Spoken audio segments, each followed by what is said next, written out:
9장.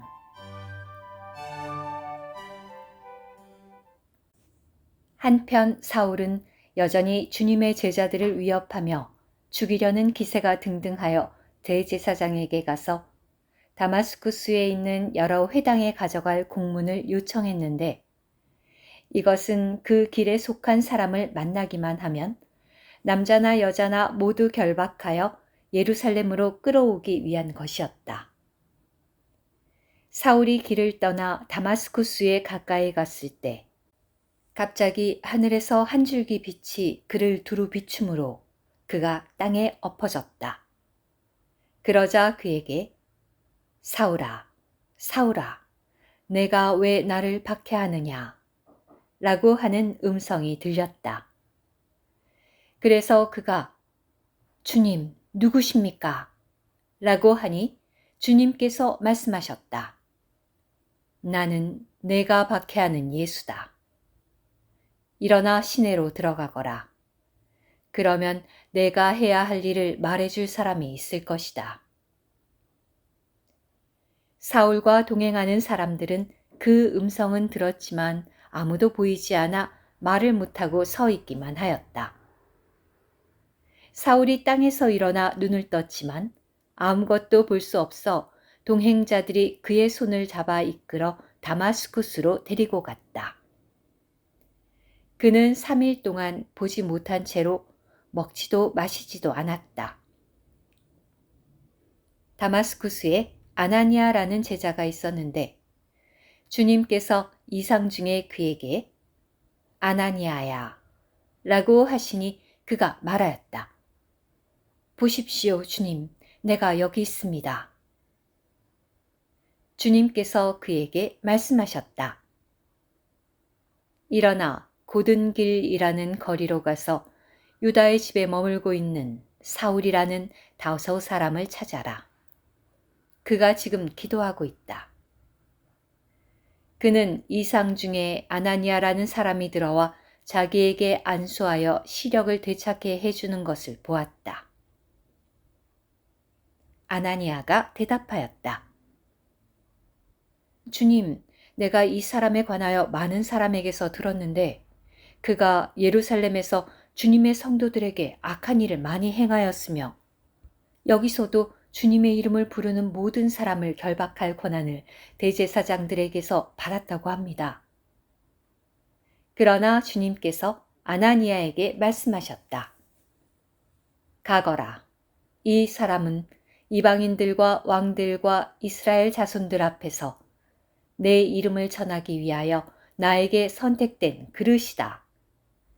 내가 그에게 내 이름을 위하여 많은 고난을 받아야 한다는 것을 보여주겠다.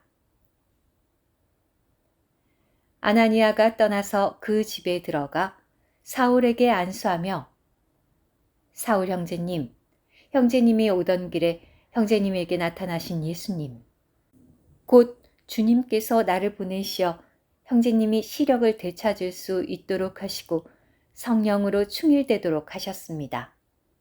라고 하자 즉시 사울의 눈에서 비늘 같은 것이 떨어져 나가 그는 시력을 되찾을 수 있게 되었다. 그리고 그는 일어나 침례를 받았다. 사울이 음식을 먹고 힘을 얻은 후 며칠 동안 다마스쿠스에 있는 제자들과 함께 있다가 곧바로 여러 회당에서 예수님을 선포하며 이분께서 하나님의 아들이시라 하니 그 말을 들은 사람들이 모두 놀라며 말하였다. 이 사람은 예루살렘에서 이 이름을 부르는 사람들을 없애버리려 하던 이가 아닙니까?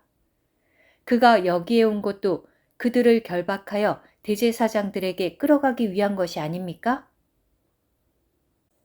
그러나 사울은 더욱 힘을 얻어 이분께서 그리스도이시라는 것을 증명하여 다마스쿠스에 사는 유대인들을 당황하게 하였다.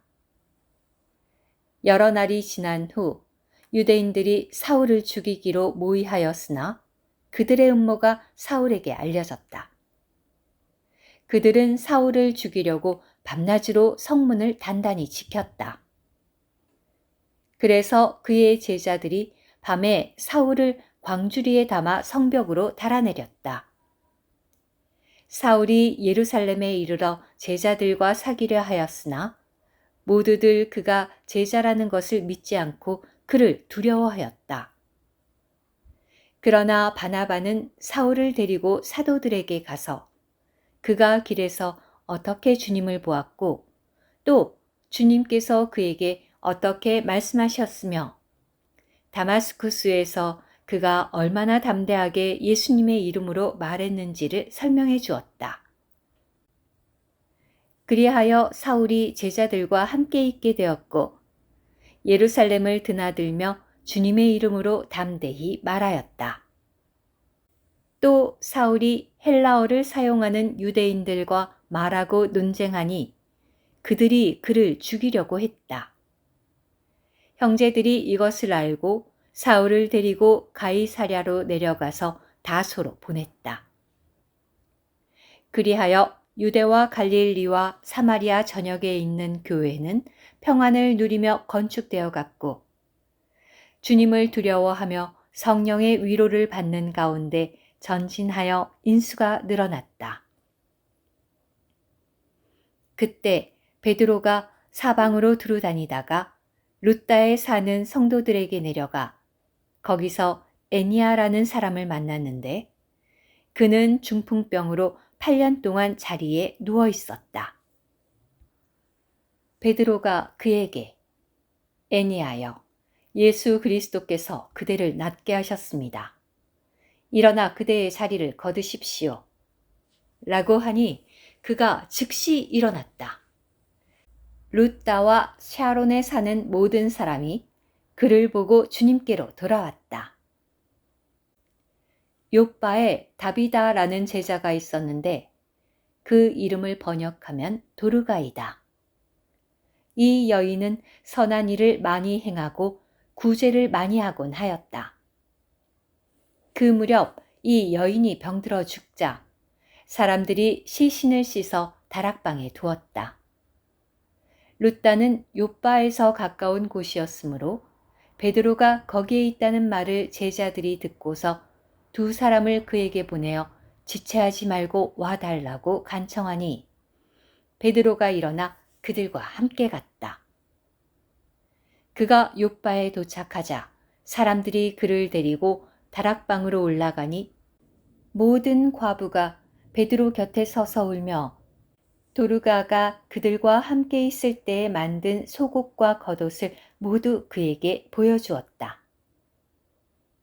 베드로가 사람들을 모두 밖으로 내보내고 무릎을 꿇고 기도한 후 시신을 향하여 돌아서서 다비다여 일어나십시오 라고 하니 그 여인이 눈을 떠 베드로를 보고 일어나 앉았다. 베드로가 손을 내밀어 그녀를 일으켜 세우고 성도들과 과부들을 불러들여 도르가가 살아난 것을 보여주었다.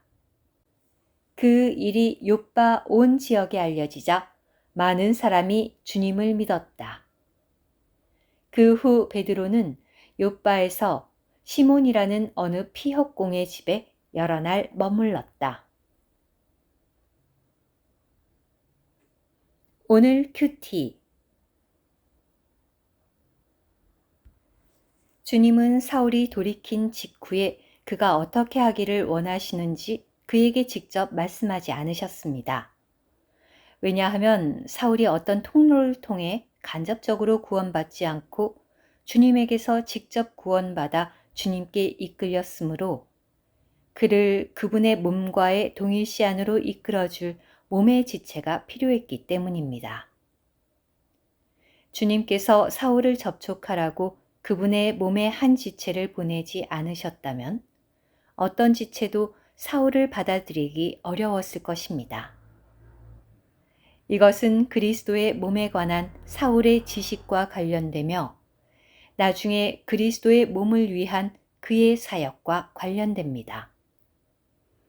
사울이 눈이 보이지 않았던 것은 주님께서 사울을 다루신 것이었습니다. 이 일이 있기 전에 사울은 자신이 놀라운 지식을 갖고 있고 사람과 하나님에 관해 모든 것을 알고 있다고 생각했을 것입니다.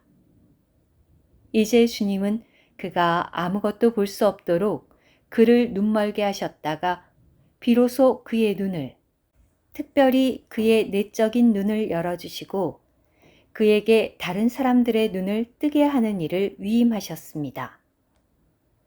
눈먼 사울이 시력을 되찾은 것은 그가 완전히 구원받은 것이었습니다. 이것은 그에게 지극히 중요한 것이었습니다.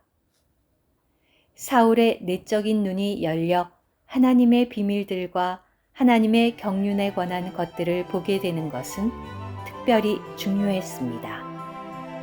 아멘.